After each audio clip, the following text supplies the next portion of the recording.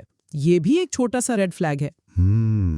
تو خلاصہ یہ ہے کہ انتظامیہ کی باتوں کے باوجود ٹھوس عملی اقدامات یا شواہد جو فوری بحالی کی امید دلائیں وہ بہت کم نظر آ رہے ہیں۔ جی، کم از کم ان دستیاب دستاویزات کی بنیاد پر تو یہی لگتا ہے۔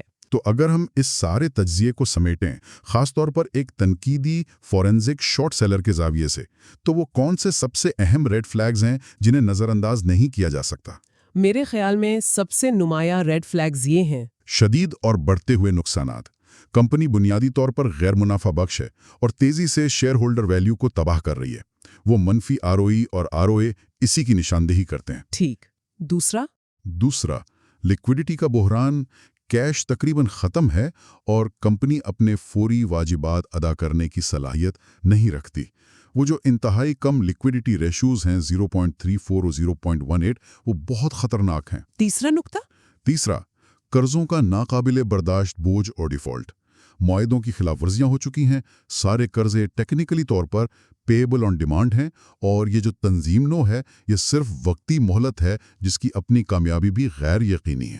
چوتھا، چلتے رہنے پر سنگین شک یعنی گوئنگ کنسرن کا مسئلہ۔